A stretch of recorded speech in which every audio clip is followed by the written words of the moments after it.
സംസ്ഥാനത്ത് സ്വകാര്യ സർവകലാശാലയ്ക്കെതിരെ മുസ്ലിം ലീഗ് നീക്കം നടക്കുന്നതിനിടെ സർവകലാശാലയ്ക്കായി കാന്തപുരം വിഭാഗം നീക്കം തുടങ്ങി. മർക്കസ് നോളജ് സിറ്റിയുടെ ഭാഗമായി സ്വകാര്യ സർവകലാശാല ആരംഭിക്കാൻ അനുമതി തേടുമെന്ന് കാന്തപുരം AP അബൂബക്കർ മുസ്ലിയാർ വ്യക്തമാക്കി. അതിനിടെ മർക്കസ് നോളജ് സിറ്റിയുടെ നിർമ്മാണത്തിന് പൂർണ്ണ അനുമതി നൽകിക്കൊണ്ട് ഹരിത ട്രൈബ്യൂണൽ ഉത്തരവിട്ടു. സംസ്ഥാനത്ത് സ്വകാര്യ സർവകലാശാലകൾ സ്ഥാപിക്കാനുള്ള ശുപാർശയ്ക്കെതിരെ മുസ്ലിം ലീഗ് നേതാവ് PK കുഞ്ഞാലിക്കുട്ടി രംഗത്തെത്തിയതിന് തൊട്ടുപിന്നാലെയാണ് ശുപാർശയെ പിന്തുണച്ചുകൊണ്ടുള്ള കാന്തപുരത്തിന്റെ രംഗപ്രവേശനം. സ്വകാര്യ സർവകലാശാലയ്ക്ക് വേണ്ടിയുള്ള പദ്ധതി തയ്യാറാക്കാൻ വൈസ് ചാൻസലറായിരുന്ന അക്കാദമിക് വിദഗ്ധനെ ചുമതലപ്പെടുത്തിയതായി കാന്തപുരം വ്യക്തമാക്കി. മർക്കസ് നോളജ് സിറ്റിയുടെ ഭാഗമായി സ്വകാര്യ സർവകലാശാലയ്ക്ക് അനുമതി തേടുമെന്ന് CEO പ്രൊഫസർ അബ്ദുസലാം വിശദീകരിച്ചു. പ്രൈവറ്റ് യൂണിവേഴ്സിറ്റിക്കുള്ള കണ്ടീഷനുകൾ വിദഗ്ധ സമിതി മുമ്പോട്ട് വെച്ചിട്ടുണ്ട്.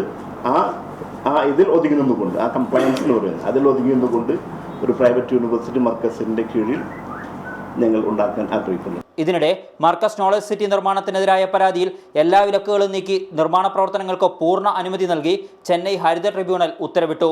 കേന്ദ്ര സംസ്ഥാന സർക്കാരുകളുടെ ഭാഗത്തുനിന്ന് നീതിപൂർവമായ സമീപനം ഇക്കാര്യത്തിൽ ഉണ്ടായതായി കാന്തപുരം AP അബൂബക്കർ മുസ്ലിയാർ വിശദീകരിച്ചു.